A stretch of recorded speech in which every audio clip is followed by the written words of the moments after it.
in the blink of an eye.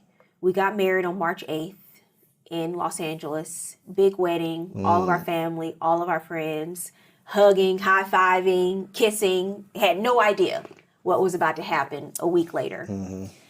And I do look back on that day because I thought, you know, when we were talking about our wedding, do we want to do something small? Do we want to, and you know, we ended up just inviting our people and everyone came out. And now I look back on that day and I cherish it so much. Yeah, because people haven't been able to do that for a couple of years. Right. And I haven't seen a lot of those people since. So it just made those memories even more special to us. But also, yes, a week later, the world shut down.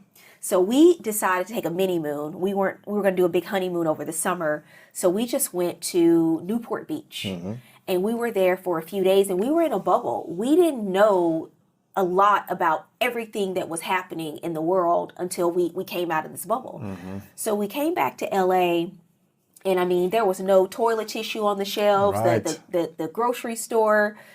I mean, it was just empty. Everything was empty. I'd never seen anything like it before. And I was like, oh, so you mean to tell me I waited all this time to get married and the world is about to end? Wow. It was crazy. So what did you guys create? Did you guys come together and say, let's build a strong foundation during this time? Yes. Do you feel like it's made the relationship stronger? Yeah, absolutely. Has it been stressful living with someone for the first time in 20 years? How have you navigated it all? We adapted really well. And during that time, we had every day and all that time to spend time together. And the pandemic, you know, it challenged all of us in different ways, but it also presented us with an opportunity. And for us, it was noise cancellation headphones through the first few months of our marriage, because we got to really sit and be together and be still and be quiet. You know, my husband is an R&B singer. He travels all over the world. And he was leaving a week after we got married to start traveling again. Not of anymore. course, that didn't happen. And so we got to spend a lot of quality time together. And I will tell you what I learned about him. Yes. What I talked about earlier, about when you see the true measure of a person and how they handle adversity and how they handle difficult circumstances. And because all of his, you know, live music was impacted greatly. That's how you make most of your money. Yeah. And I never heard him complain, not even once. And I saw him be a source of encouragement to a lot of other of his artist and musician friends. And I mean, I was even shocked. I was like, okay, we're all about positivity and you know, wake up happy every day. But really? You really wake up this happy every day? Sure. And it was inspiring to see. And I knew in those first few months that, because you always, you know, love is about taking a risk. Yeah. You know, we talk about that fear because it's a risk. There's a fear of being hurt again. There's a fear of those triggers being exposed again.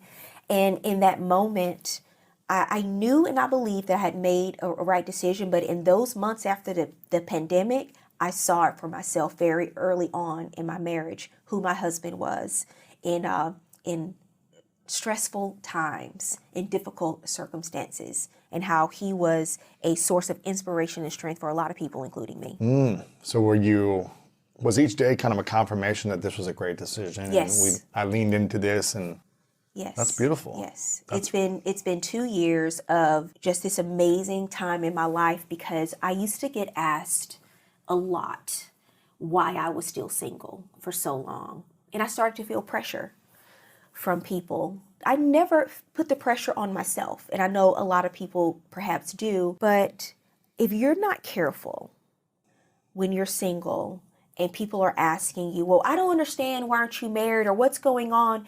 You can start to internalize it and feel that there's something wrong with you, or that there's something off within you. And it can almost be something that you become embarrassed by, because people are asking you as if you've missed some mark in your life, some milestone that you should have achieved by now.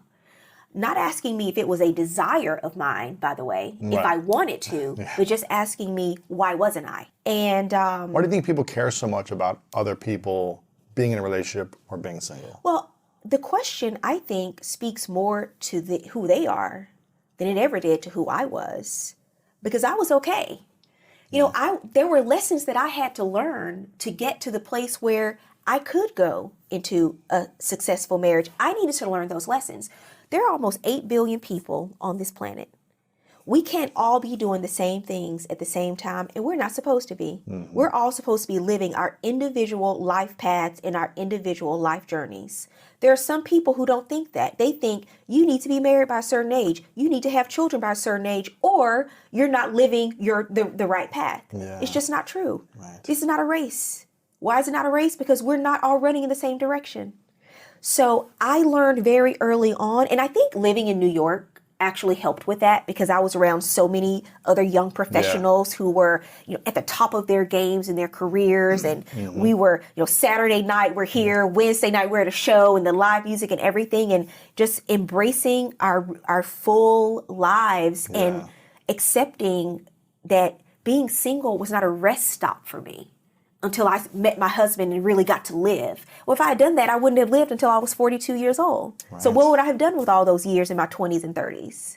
So it wasn't a rest stop. And I embraced that time and just did so many. I traveled all around the world by myself, solo.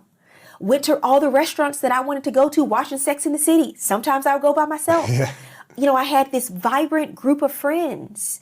I was not waiting to live my life. And I think that people, they project their own view of what they think life should be onto you. And so it's our job as individuals to, again, reframe our perspective and mindset and make a decision for ourselves that we're going to live our own life path. I should be asking, is this relationship worth it? Instead of, is this relationship perfect? And I was asking myself, because I've seen Instagram relationships so long, I've never had one, and I've seen movies and everything else. I thought any sort of issue within a relationship was fatal. And I'll be honest with you, what the issue was. We had a problem in bed. And I've never encountered that before. And I think it's emasculating for a guy when your partner might not have the same interest in sex as you do. Interesting. I think I was emasculated by it. I think I didn't understand it. And she, probably because I wasn't creating a safe space, she did not want to talk about it. Right. And for me, that felt at the time like a dead end. Like you've hit, like going through a maze and you hit a cul-de-sac, as we call it, like a dead end. What would a safe space have looked like for you to create?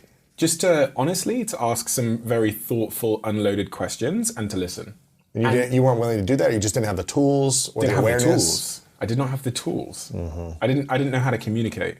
And communication is foundational to everything. It turns out most of the time, as I've seen in my life, whether it's when I dropped out of university, my mum didn't speak to me for 3 years, whether it's my business partner becoming an alcoholic and only finding out when he was downstairs lying on the floor as a drunk, or whether it's in that situation, that we tend to all want the same thing, but we don't have the tools to communicate, so it sounds like we're pulling in different directions. And I think in that situation, again, it was one of the moments in my life where I learned the importance of mature communication and creating a safe space and understanding that what someone self-prescribes as their issue is not necessarily their issue. And sometimes people don't know what their challenge is. Right. So someone might say to you, I don't like sex.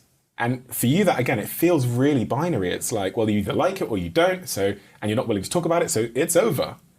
But things, as I learned in this case, are often much more deep and complex.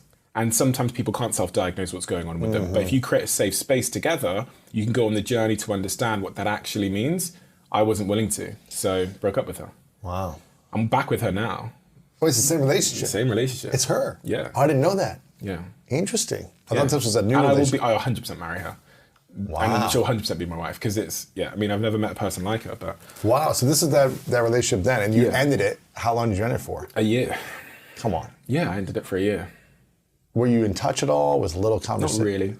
Not really. So the pandemic happened, and she had some troubles in her life that she wanted to go and figure out. So she flew to Indonesia, she flew to Bali, and the longer time went on, and the more time I had on my own, and I'll be honest with you, the more time I had to try all the wrong things and have them fail me. Right. You were like, okay.